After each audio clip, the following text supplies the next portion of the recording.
So the Prophet Muhammad sallallahu alayhi wasallam has spoken about how Allah subhanahu wa ta'ala multiplies good deeds, and how Allah subhanahu wa ta'ala,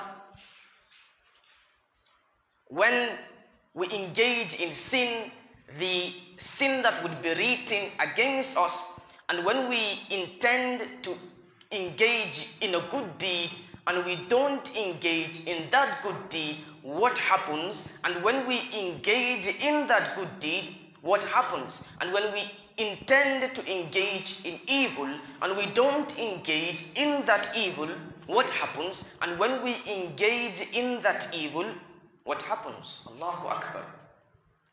So the Prophet Muhammad sallallahu alayhi wasallam has spoken about this, and we know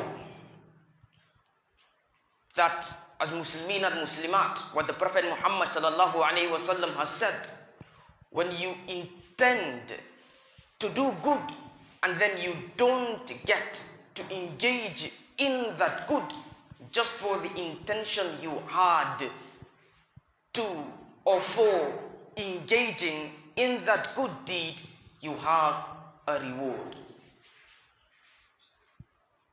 And then when you happen to engage in that good deed, the reward is multiplied by 10, and then to 700 times, and then beyond that.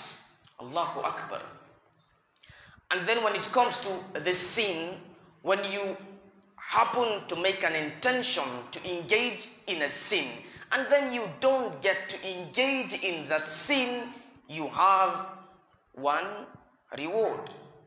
And then when you then engage in that sin, you have one single sin written against your name. Allahu Akbar.